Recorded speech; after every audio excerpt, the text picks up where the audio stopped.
Hello everyone and welcome back to my channel where I share my passion for budgeting as well as how I balance being a mom of a 1-year-old as well as a full-time middle school math teacher. Part of sharing my passion for budgeting is where I share our real life house budget no matter how embarrassing it might be. And when I say embarrassing, I truly mean it this month. I overspent in way too many categories, and I'll explain which categories and by how much in a little bit. To give you some context for this budget, I live just outside the Twin Cities in Minnesota with my husband Ethan and my 1-year-old son Ben. If you like seeing a budget or any videos about a working mom or just budgeting and finances and how we manage that, go ahead and hit the subscribe button. I try to upload about 2 times a week, and hopefully you can get some knowledge as well as come along with me in my life. All right, let's get to it. All right, so this month we took home $6,638.07. Our tithe, we did $145. Our mortgage was $1,721.84. This is for a 4-bedroom, 2-bath. It does include PMI insurance, our principal payment, as well as taxes. And that's actually about 25% of our take-home pay, which is exactly where I want it.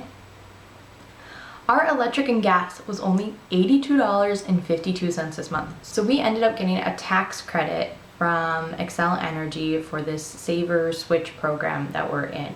So we ended up getting about $75 off our bill this month, which was an insane savings for us, and we were not expecting it. Our internet is $49.95, just typical internet every month. Trash is $0, we'll pay trash next month. Our water and sewer was $73.15. Our insurance was $202.85. I've really liked the fact that our insurance has been very consistent the last few months. It was going all over the board for a while, so having this back down to just a consistent number is very nice. All right, so our first category that we went over in was groceries. $433.98. I budget $400 for groceries typically. However, with going to Costco and having a lot of deals that really applied to us, we ended up going over by $33.98. Our fast food and eating out was $62.38. We actually took out my son Ben and my husband and I. We went out. We went to Buffalo Wild Wings and actually sat in a restaurant and ate all together as a family, and that was a nice thing to do. Our gas was super low this month because I was still at home and my husband works from home most days, so we got $135.38. I am intrigued to see how much this goes up next month with me driving to work every day again. Our fun and entertainment was $26.13. We actually went $1 over for a change in this category. Loans, our phone was $113. Our loans, we put $1,375.21 into that. So that was exactly what we predicted that we'd put into it. And I'll explain why in a little bit, even though paying off loans is our financial goal. Miscellaneous, $174.93. We budgeted $100 and we overspent by $74. And I shouldn't say we, I did. I ended up buying new shoes. I also got some new clothes for myself just to get ready for the school year. I hadn't gotten school clothes since before I was pregnant, so I wanted to get ones that fit me nicely, didn't have spit up, didn't have stains on it, weren't stretched out from Ben grabbing at them. So I got some new tank tops as well as a new pair of pants and some new shoes that I haven't gotten in quite a few years as well. So towards our normal expenses, we spent $4,596.32, which is technically under budget in that category. But if we go down to our reserve funds, that's the kicker. So we spent $50 cash in our cash section that we have. My husband spent $57.20 this month. All of that was related to chess for him. He does chess for Minnesota on Thursday nights, and then he also has a tournament this upcoming weekend that he had to pay ahead of. I spent $18.85, but I was negative going into the month, which is why I didn't spend as much in that category. So I'm left with $1. My husband's technically negative $1, but that'll bounce back once September starts. Our emergency fund is still at $9,000. My summer's checks is down to $1,200. I've been taking out $1,200 for every paycheck we miss. So this month was $2,400. This next month is only $1,200 because I start getting paid starting September 15th again. The schooling fund is up to $1,467.16. We put the $400 towards it. I will spend money out of this next month as I sign up for my next 6 classes, so this will actually be negative probably by the time September is done. Health fund, we're down to $16.34. Accidentals / car maintenance, we did spend $114.91 on car maintenance. The Outlander and the Mirage both needed oil changes this month, so now we're down to $350. It was kind of encouraging to know, like, we had 2 hits in the car maintenance fund in this month, and we were still, like, yeah, we were minus $15, but we're still doing really good in that fund, and hopefully we can keep that up, so then when October comes around, for example, and January comes around when we have to pay tabs, that won't be as bad of a hit, and we'll actually already have the money in our budget. Birthday, I signed up my niece and nephew for the Awana programs at my church, and I pay for that, so we took it out of the Christmas / birthday fund, and then also I had a nephew, cousin, I don't know how he's technically related to us, but my cousin's son had his birthday party, so we spent some money in that. So we are actually at $259.13 in this fund. Our household budget, this is the first area we variously went over. Originally, I actually only budgeted $650, I want to say, even though it says $850, because I reallocated some baby fund money. We actually put $900 towards it, and we spent $776 because we were negative going into the month. So we are at $1979 at the end of the month. Here's the deal. I just wanted to finish getting done the stuff in the house. So I ended up buying, we bought my husband a desk for his office finally, so he's off a card table. He's been on a card table since the start of the pandemic. So we finally got him a desk. There's other big expenses that we got too that I'm just blanking on. We got a new Wi-Fi system, new router, new modem, all of that, and we got a mesh system, so the Wi-Fi goes to all the areas of the house rather than just in one room, and those are the 2 big expenses this month. And I'm very happy with how everything's turning out, and now we just have to, I actually lowered this household fund in the next few months to less money, like instead of $350 a month, I lowered it to $300, and eventually I think we're even dropping it down to $250.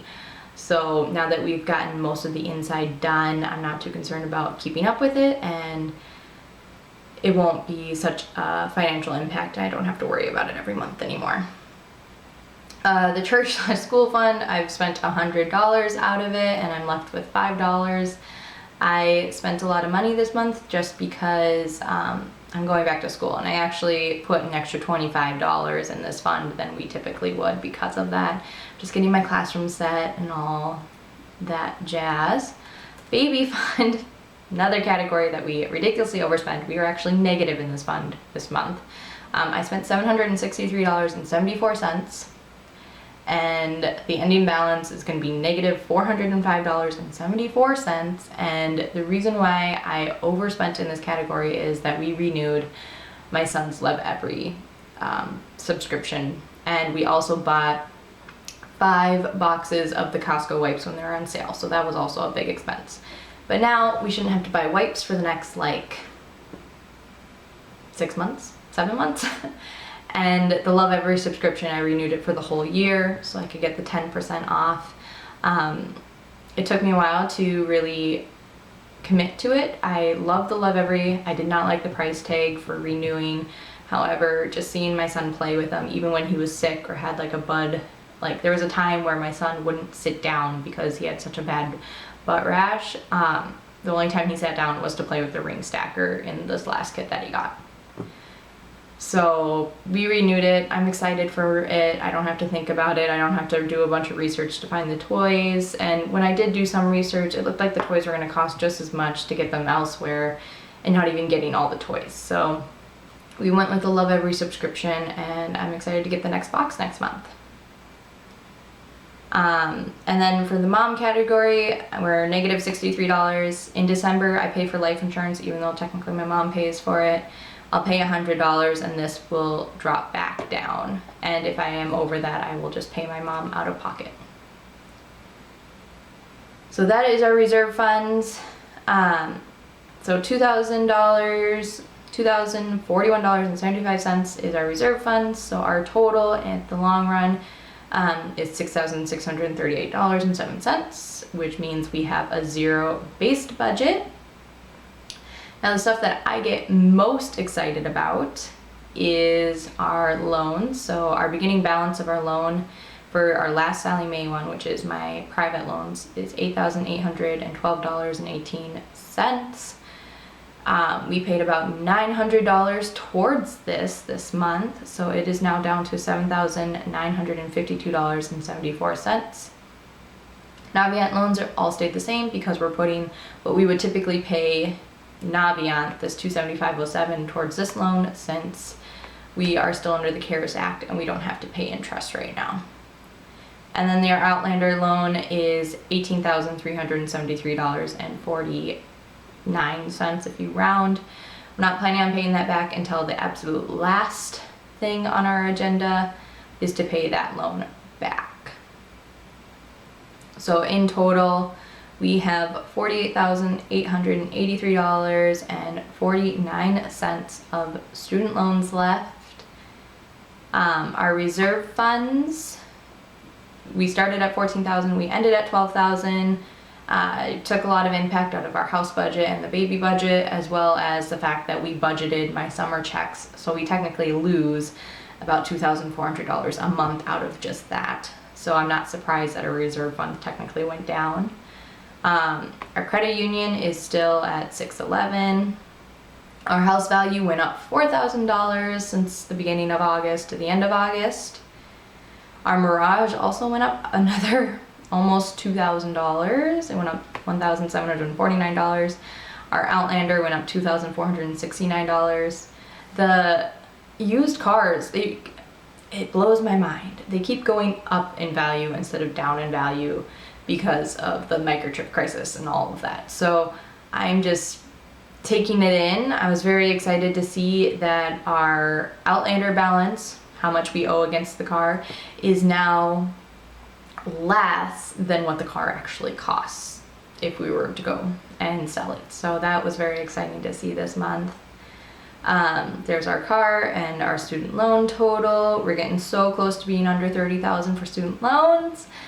We should hit under $30,000 by the end of September.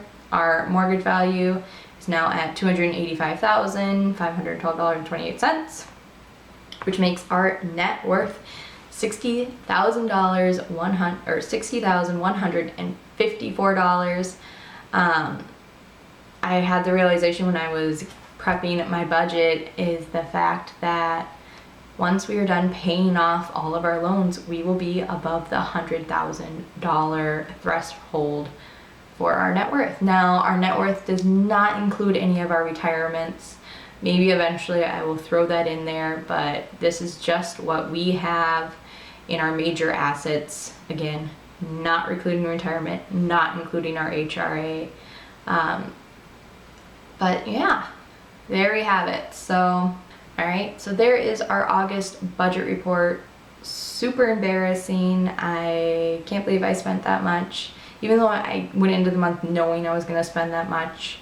In the next few months, we will recover that baby fund and we will be positive again. That is the good thing about reserve funds, is that none of our bank accounts are actually negative.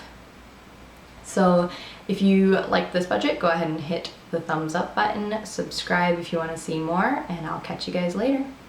Bye guys.